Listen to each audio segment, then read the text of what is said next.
Bharat Ratna doctor Babasaheb Ambedkar यांच्या जयंती निमित्तानं आयोजित व्याख्यानाचे अध्यक्ष आमचे ज्येष्ठ मार्गदर्शक, आमचे मित्र, महाविद्यालयाचे प्राचार्य डॉक्टर शिरीष भोसले सर, या कार्यक्रमाचे संयोजक आमचे दुसरे मित्र एनएसएसचे कोऑर्डिनेटर डॉक्टर प्राध्यापक हरवाळकर सर, आमचे राज्यशास्त्राचे सहकारी मित्र भोसले सर, पाटील सर, त्यानंतर पाठीमागे उपस्थित असणारे आमचे मित्र वागतवरे सर, त्यानंतर देशमुख सर, हटकर सर, सूर्यवंशी सर, कारण हे सगळे आमचे मित्रमंडळी आहेत. त्यामुळे जर एखाद्याचं नाव राहिलं तरी काय हरकत नाहीये. आणि आपण सर्व विद्यार्थ्यांना सर्वप्रथम आपल्या सर्वांच्या वतीनं भारतरत्न डॉक्टर बाबासाहेब आंबेडकर यांच्या जयंतीच्या निमित्तानं त्यांच्या विचारांना आणि त्यांच्या कार्याला मी विनम्र अभिवादन करतो. ज्यावेळी आपण महापुरुषांचा विचार करतो त्यावेळी दुर्दैवानं आपण त्यांना जाती व्यवस्थेच्या चौकटीमध्ये पाहण्याचा प्रयत्न करतो आणि एका अर्थानं त्यांच्या कार्याला आपण मर्यादित स्वरूप देतो आहोत असं त्या ठिकाणी दिसतं. डॉक्टर बाबासाहेब आंबेडकरांचा आपण विचार केला तर मोस्टली आपल्याला दोन गोष्टी माहिती आहेत. त्यामधली पहिली गोष्ट म्हणजे डॉक्टर बाबासाहेब आंबेडकर हे दलितांचे नेते होते. दुसरी महत्वाची गोष्ट, भारतीय राज्यघटनेचे शिल्पकार म्हणून त्यांना आपण ओळखतो. याच्या पलीकडं डॉक्टर बाबासाहेब आंबेडकर आपल्याला माहित आहेत असं शक्यतो होत नाही. जर असेल तर अतिशय चांगली गोष्ट आहे. आणि जसं पाटील सर म्हणाले की आंबेडकरांचा विचार करत असताना आपल्याला विविध पैलूंचा विचार आपल्याला करता येऊ शकतो किंवा विविध कार्यांचा विचार त्यामध्ये करता येऊ शकतो. त्या पैलू मधला सर्वात महत्वाचा पैलू जो मला जास्त आवडतो तो म्हणजे त्यांचं असणारं विद्यार्थी म्हणून. कारण डॉक्टर बाबासाहेब आंबेडकरांचा विचार आपण केला तर त्यांचं प्राथमिक शिक्षण दापोलीमध्ये झालं. त्यानंतर त्यांचं माध्यमिक शिक्षणासाठी ते साताऱ्यामध्ये 1900 मध्ये 7 सप्टेंबर 1900 मध्ये त्या ठिकाणी प्रतापसिंह हायस्कूल मध्ये त्या ठिकाणी ते प्रवेश त्यांनी घेतला. त्याच हायस्कूल मध्ये त्यांचं आडनाव त्या ठिकाणी बदललं गेलं, अंबावडेचं आंबेडकर केलं. आता हे कुणी केलं तर त्यांच्या शिक्षकांनी केलं हे आपल्याला सर्वांना माहिती. त्यानंतर पुढे ते शिक्षणासाठी एल्फिस्टन हायस्कूल मध्ये जॉईन झाले. त्या ठिकाणी त्यांचं माध्यमिक पूर्ण झालं.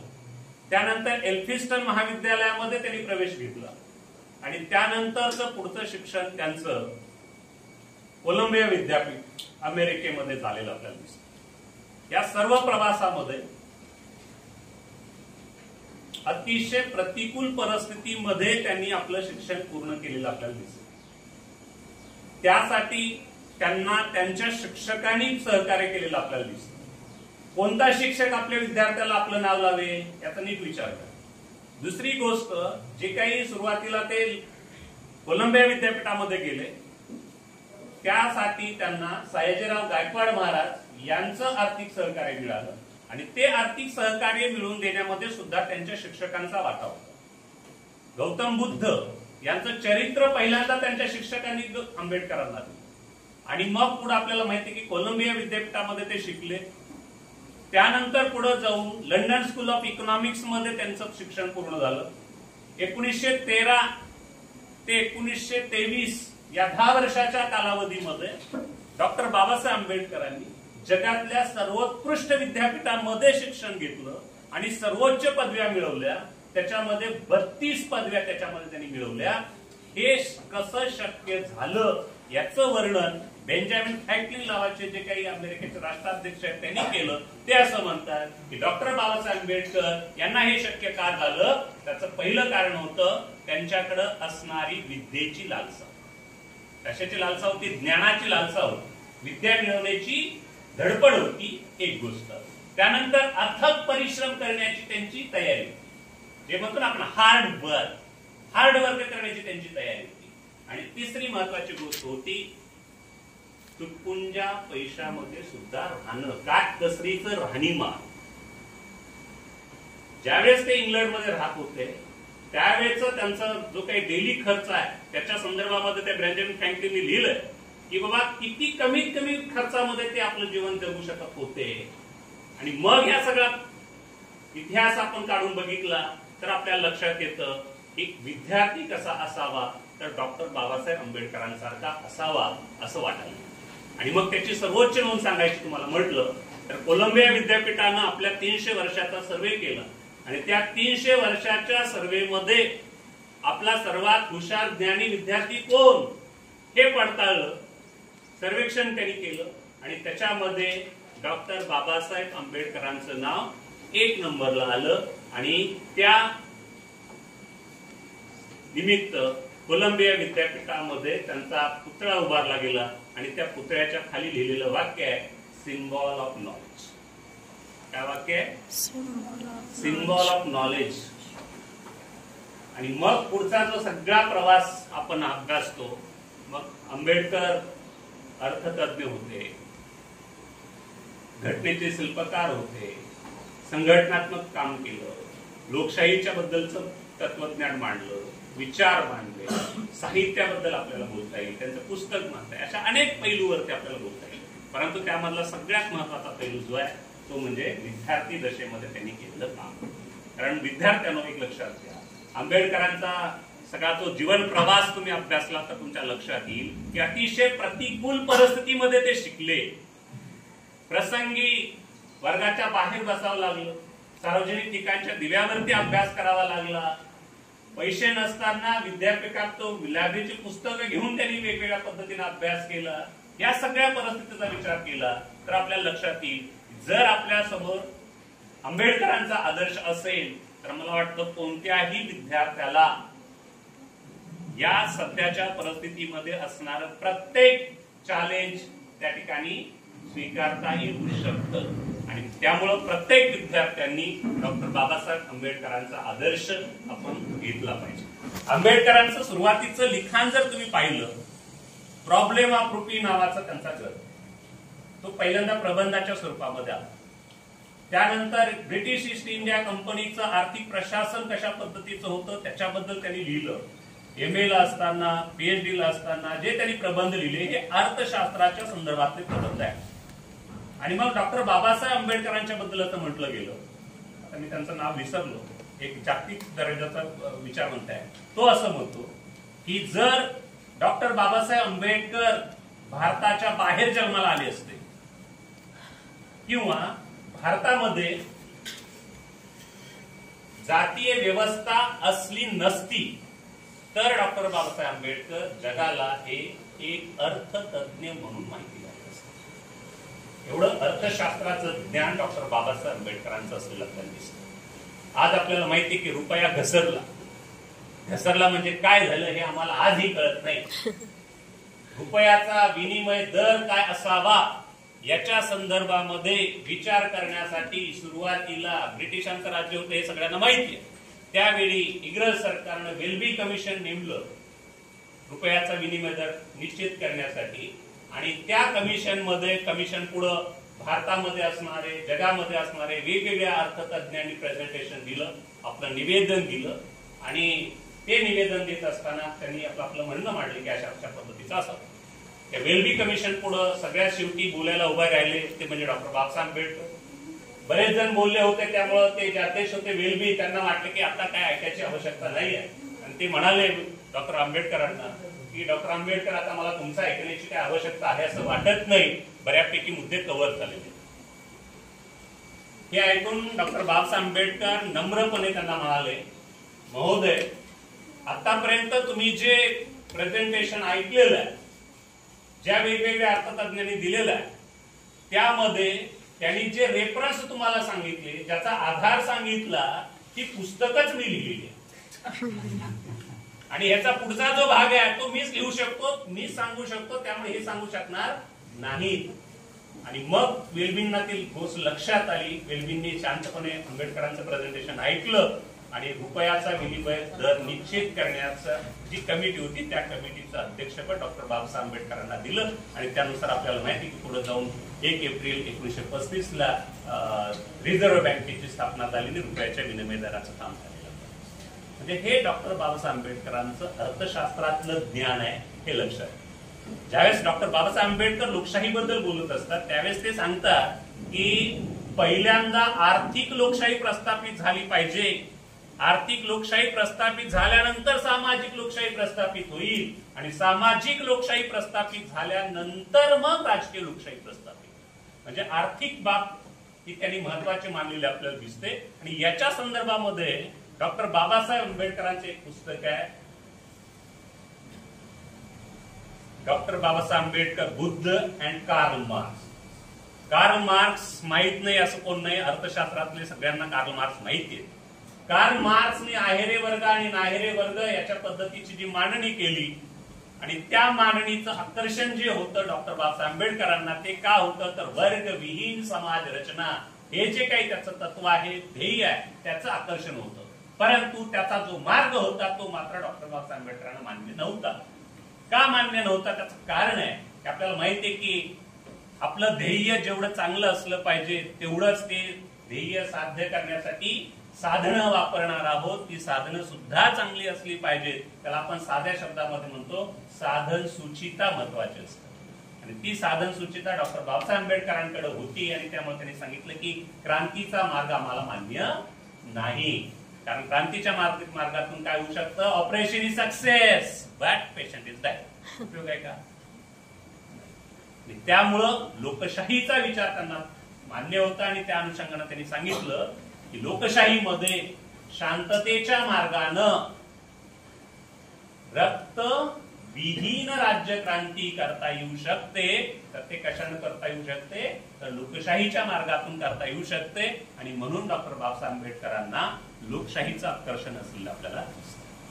डॉक्टर बाबासाहेब आंबेडकरांचं जे शिक्षण ते पाश्चात्य देशामध्ये, साहजिकच त्या ठिकाणी असणाऱ्या शिक्षण व्यवस्थेच्या माध्यमातून त्यांच्यावर जो प्रभाव पडला, त्यांनी जे तत्वज्ञान अभ्यासलं त्याचा प्रभाव त्यांच्यावरती आणि त्यामुळे साहजिकच त्या उदारमतवादी तत्वज्ञानाच्या प्रभावातून त्यांनी आपले राजकीय विचार मांडले.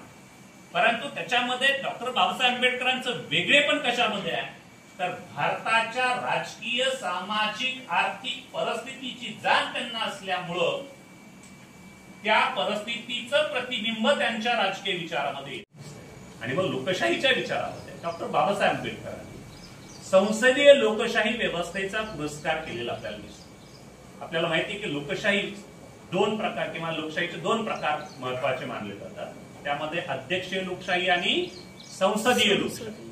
आता संसदीय लोकशाहीचा स्वीकार आंबेडकरांनी का केला तर त्याचं कारण असं होतं की संसदीय लोकशाही ही जबाबदार शासन व्यवस्था, संसदीय लोकशाही ही जनतेप्रती उत्तरदायित्वाची भूमिका मानणारी संकल्पना आहे आणि त्या अनुषंगानं त्यांनी संसदीय लोकशाहीचा पुरस्कार केलेला आपल्याला दिसतो. त्या संदर्भामध्ये डॉक्टर बाबासाहेब आंबेडकर असं म्हणतात की आपल्याला संसदीय लोकशाही यशस्वी करायची असेल तर काही गोष्टी आपल्याला पाळाव्या लागतील किंवा त्या पद्धतीने आपल्याला त्या निर्माण कराव्या लागतील. त्यामधली पहिली गोष्ट त्यांनी सांगितली, लोकशाही यशस्वी करायची असेल तर समतेची आवश्यकता आहे. समता निर्माण केल्याशिवाय संसदीय लोकशाही प्रस्थापित होऊ शकत नाही. आणि मग ती समता कोणती तर ती आर्थिक समता, ती सामाजिक समता. सामाजिक समता, आर्थिक समता निर्माण केल्याशिवाय लोकशाही, संसदीय लोकशाही यशस्वी होऊ शकत नाही. आणि त्यामुळे सरकारच्या माध्यमातून आर्थिक लोकशाही आणणं, आर्थिक समता प्रस्थापित करणं याला प्राधान्य पहिल्यांदा दिलं पाहिजे. आणि त्या अनुषंगाने आपल्याला माहिती आहे की सुरुवातीला मग इकॉनॉमिक्स मध्ये पण शिकला असाल की नियोजन आयोग आलं.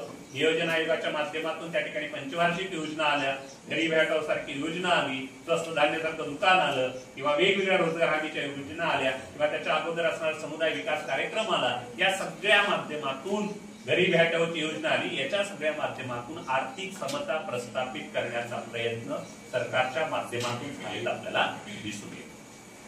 सामाजिक समतेच्या अनुषंगानं पुन्हा आपण बोललो तर आपल्याला माहिती आहे घटनेमध्ये आरक्षणाचा जो मुद्दा आहे तो सामाजिक समतेला निगडीत असणार. आपल्याला सामाजिक न्यायाची भूमिका त्याच्यामध्ये असलेली आहे.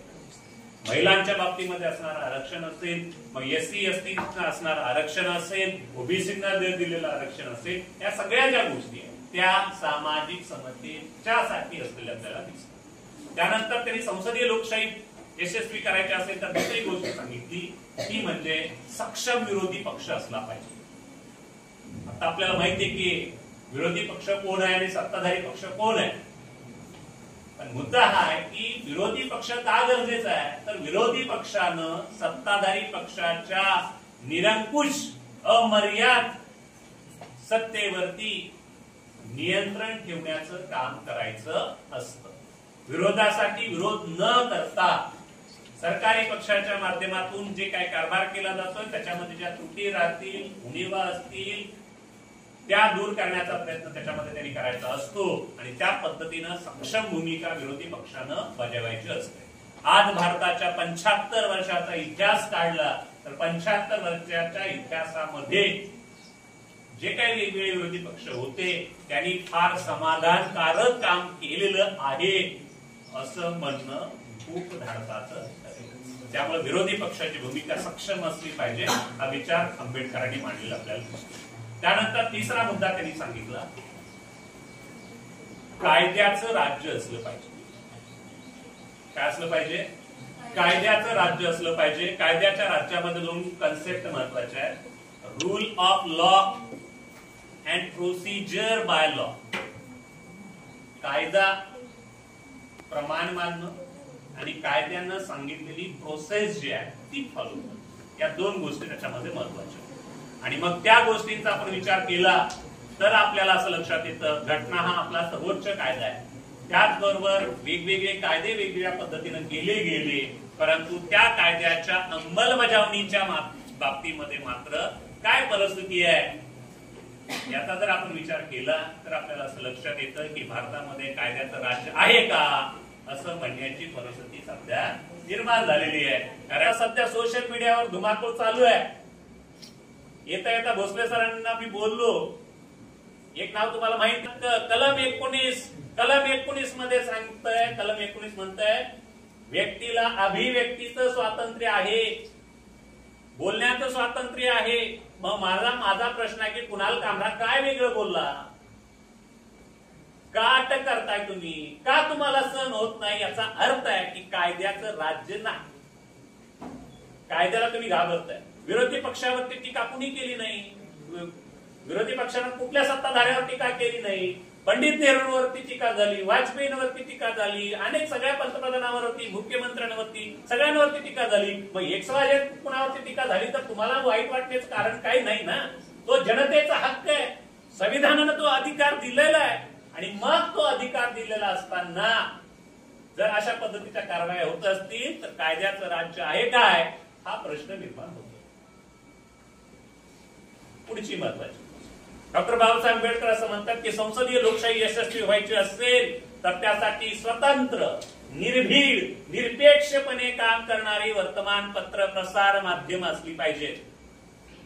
याच्या संदर्भामध्ये डॉक्टर बाबासाहेब आंबेडकरांनी स्वतःही वर्तमानपत्र चालवली.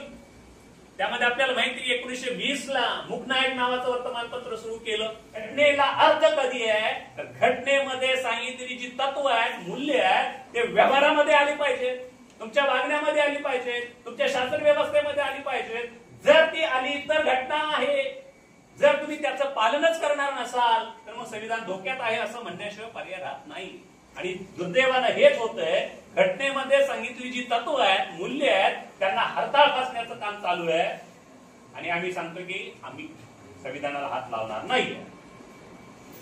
हा प्रकार ही संविधानात्मक नैतिकता आम्हाला नीट कळली पाहिजे. मी जाता जाता शेवटचा मुद्दा, कारण बऱ्याच जणी चर्चा करायला लागलेले आहे, शेवटचा मुद्दा सांगतो. डॉक्टर बाबासाहेब आंबेडकर असं म्हणतात की संसदीय लोकशाही यशस्वी करायची असेल तर लोकांमध्ये लोकनिष्ठा असते. तर लोकनिष्ठा हा शब्द त्यांनी काय वापरला, का वापरला, तर लोकनिष्ठा म्हणजे काय, तर समाजामध्ये ज्या ज्या ठिकाणी अन्याय होईल, चुकीचं घडेल त्या विरुद्ध आपण आवाज उठवला पाहिजे. आंबेडकरांचं प्रसिद्ध वाक्य आहे, अन्याय करणारा जेवढा दोषी आहे तेवढा अन्याय सहन करणारा सुद्धा दोषी आहे. आणि त्याच्या संदर्भामध्ये डॉक्टर बाबासाहेब आंबेडकरांनी लिहिलं. काय लिहिलंय त्यांनी? ही जी सामाजिक स्थिती आहे त्या सामाजिक स्थितीचं वर्णन केलं नावेसाठी. समुद्रामध्ये जशी नाव असते, नावेमध्ये आपण सगळे बसलेलो असतो आणि मग एखादा पुढील असतो.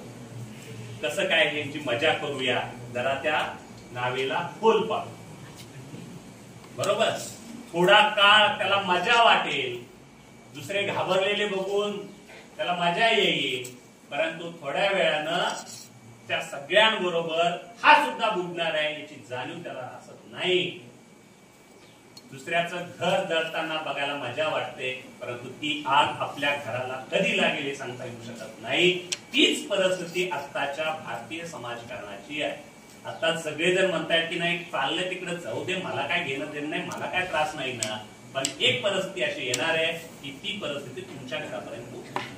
त्यामुळे ज्या ज्या ठिकाणी चुकीच्या गोष्टी घडतात, ज्या ज्या ठिकाणी अन्याय घडतो, त्या त्या ठिकाणी आपण त्या विरुद्ध आवाज उठवला पाहिजे. आणि हे विवेकी लोकमत, डॉक्टर बाबासाहेब आंबेडकरांचा शब्द आहे, विवेकी लोकमत आपलं असलं पाहिजे. आता ह्या विवेकी लोकमताबद्दल मत हा शब्द पुढे आला.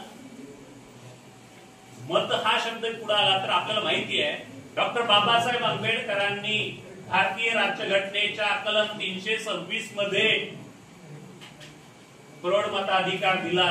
आणि तो प्रौढ मताधिकार देत असताना धर्म, वंश, जात, लिंग, शिक्षण, संपत्ती अशा पद्धतीची कोणतीही अट ठेवली नाही. आपल्या सर्व भारतीय नागरिकांना ज्यांच्या वयाची 21 वर्ष पूर्ण असतील त्या प्रत्येक भारतीय नागरिकाला मतदानाचा अधिकार दिला. आता त्याच्यामध्ये 21 वरून 18 केलेला आहे. हे करत असताना भारतीय राजकारण, भारतीय समाजकारण हे तुमच्या हातामध्ये. डॉक्टर बाबासाहेब आंबेडकर संविधान सभेतलं सगळं कामकाज 26 नोव्हेंबर 1949 ला पूर्ण झालं आणि त्यानंतर संविधान सभागृहाच्या बाहेर आले. त्यांच्याबरोबर पट्टाभी सीतारामय्या नावाचे दुसरे घटना समितीचे सदस्य होते आणि त्यांच्या दोघांमधला संवाद आहे.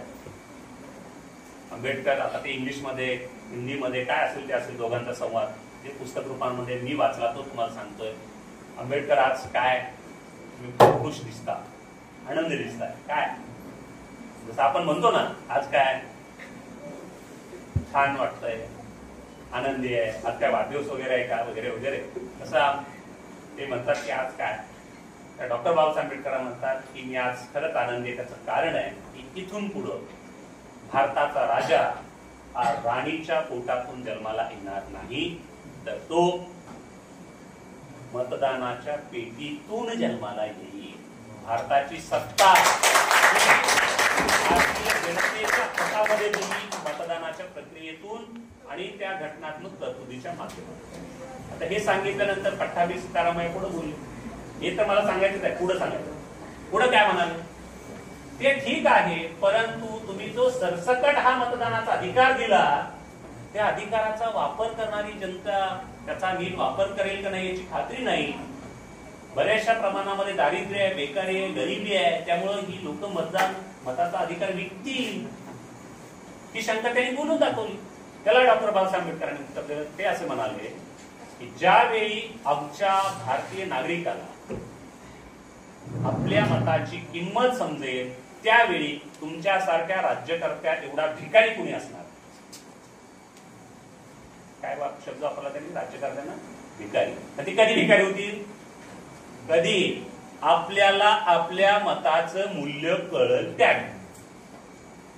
आणखी वेगवेगळ्या ठिकाणी त्यांनी भाषणं केली. त्या भाषणातला शब्द आहे त्यांचा, लोकांनो, युवकांनो, आपल्या मताची किंमत मीठ मिरची पुरती समजू नका. आंबेडकरांचे शब्द. हे काय म्हणताय? मीठ मिरची पुरती समजू नका, प्राणाहून जास्त किंमत या तुमच्या मतदानाच्या अधिकाराची आहे.